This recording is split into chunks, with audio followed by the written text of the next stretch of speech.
छत्रपती शिवाजी महाराजांच्या शौर्य पराक्रम आणि दूरदृष्टीने सजलेले 12 किल्ले आता युनेस्कोच्या जागतिक वारसा यादीत दाखल झाले आहेत। यामुळे भारताच्या आणि विशेषतः महाराष्ट्राच्या वैभवशाली इतिहासाला जागतिक पातळीवर मान्यता मिळाली आहे।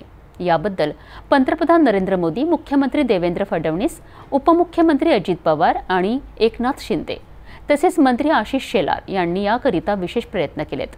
शिवप्रेमीतर्फे या सर्व नेत्यांचे आभार मानले जात आहेत। तर दुसरीकडे महाराष्ट्रात जनसुरक्षा कायदा लागू करण्यासंबंधी मुख्यमंत्री देवेंद्र फडणवीस यांनी एक मोठं पाऊल उचललं आहे।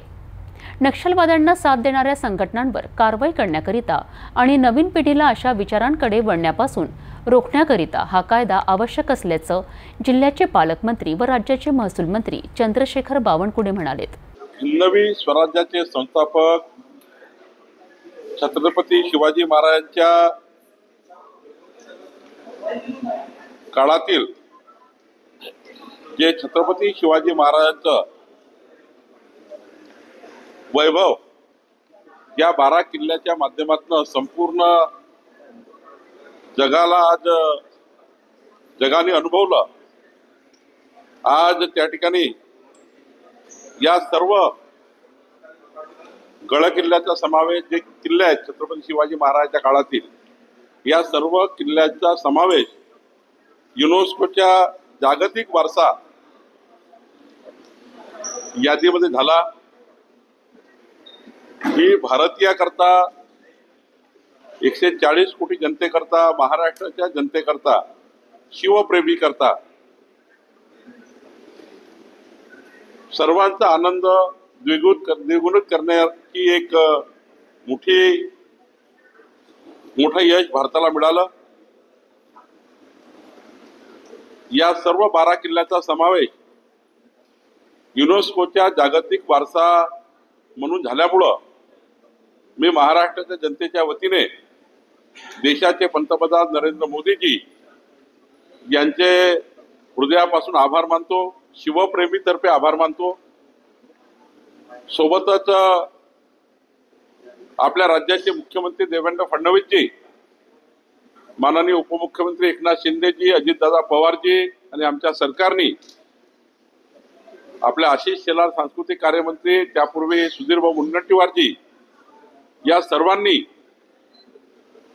हा मोठा बहुमान, हा जागतिक बहुमान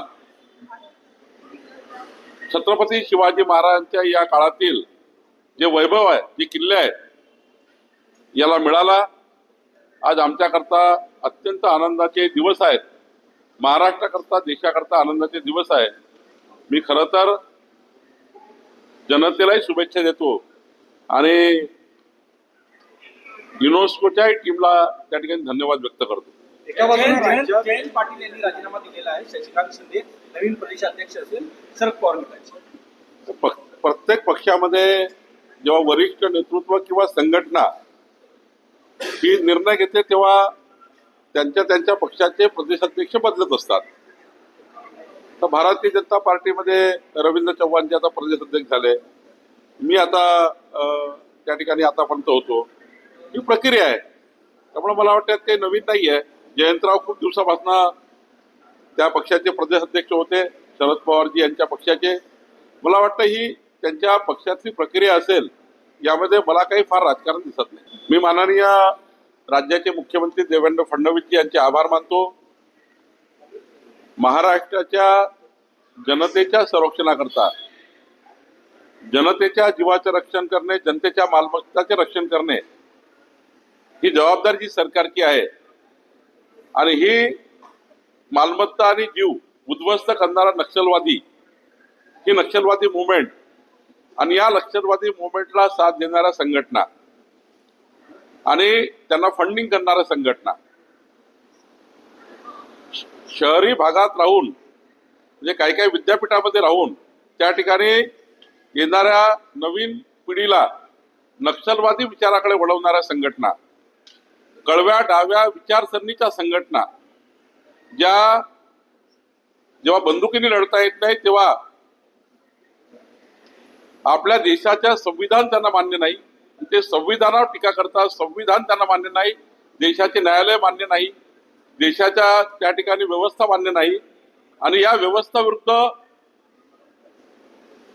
समाजामध्ये अशांतता निर्माण करणे अशा ज्या संघटना आहेत, या संघटनाच्या त्यांना जेरबंद करण्याकरता एक चांगला कायदा महाराष्ट्र जनसुरक्षा विधेयक कायदा या महाराष्ट्रामध्ये आला आहे.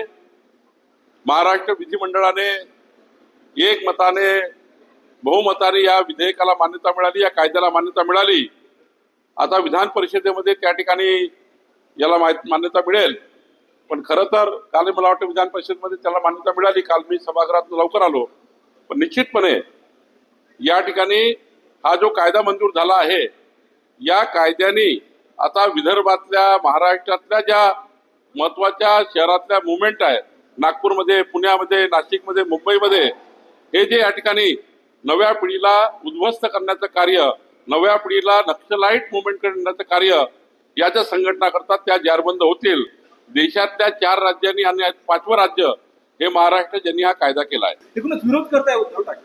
माननीय मुख्यमंत्र्यांनी सभागृहामध्ये सारं स्पष्ट केलं आहे आणि मी स्वतः या जनसुरक्षा विधेयकाच्या संपूर्ण संयुक्त समितीचा अध्यक्ष होतो. राज्यातल्या 12,000च्या वर जनतेने आपलं मत व्यक्त केलं. आम्ही हा कायदा पब्लिक डोमेनमध्ये टाकला होता. तेव्हा पब्लिक डोमेनच्या माध्यमातून या कायद्याला समर्थन मिळालं. उद्धव ठाकरेजी कधीतरी या राज्याच्या हिताचं बोलत जा. उद्धव ठाकरेजी कधीतरी या युवा पिढीची चिंता करा. जनसुरक्षा विधेयकाने कितीतरी पिढ्याचं संरक्षण होणार आहे. आपला महाराष्ट्र नक्षल मुक्त होणार आहे. आपल्या महाराष्ट्रामध्ये हा जो नक्षलाईट विचार आहे तो उद्ध्वस्त होणार आहे. आणि तुम्ही अशा विचाराला पाठिंबा देत असाल तर उद्धव ठाकरेचं भलं करू. संयुक्त समितीमध्ये अंबादास दानवे सुद्धा होते आणि तिथे कोणीही विरोध केला नाही, हे पण एक तथ्य आहे. मी संयुक्त समितीच्या 5 बैठक घेतल्या. त्यामध्ये माननीय अंबादास दानवेजी, जयंत पाटीलजी, भास्कर जाधवजी, त्यानंतर विजय वडेट्टीवारजी, नाना पटोलेजी, विरोधी पक्षाचे अत्यंत महत्वाचे नेते दोन्ही सभागृहातले, हे त्या विधेयकाच्या वेळी माझ्यासोबत त्यांनी काम केलं आहे. आणि त्यांनी क्लॉज बाय क्लॉज अभ्यास केला सर्वांनी. त्यांनी सांगितलं सुधारणा आम्ही केल्या आणि एकदा संयुक्त समितीने मंजूर केलेलं बिल, या सर्व नेत्यांनी मंजूर केलेलं बिल आम्ही सभागृहात मांडलं. आणि काल तर एकमताने माननीय मुख्यमंत्र्यांनी या बिलाबद्दल जे काही संभ्रम जनतेच्या मनामध्ये होते, हे बिल कुठल्याही पॉलिटिकल पार्टीच्या विरुद्ध नाही आहे. हे बिल कुठल्याही सामाजिक संघटनेच्या विरुद्ध नाही आहे. हे बिल कुठल्याही विद्यार्थी संघटनेच्या विरुद्ध नाही आहे.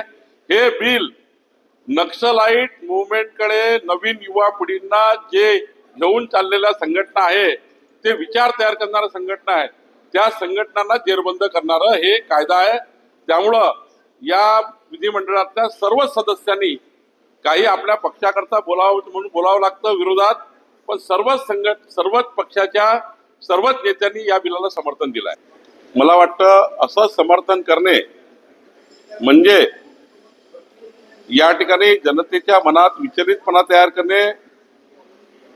या देशामध्ये अशा पद्धतीचे जे दंगल घडवणारे, जे या ठिकाणी मोठ्या प्रमाणावर समाजामध्ये वितृष्ट तयार करणारे लोक आहेत, फहीम खान सारखे, यांना कधी प्रोटेक्शन होऊ नये.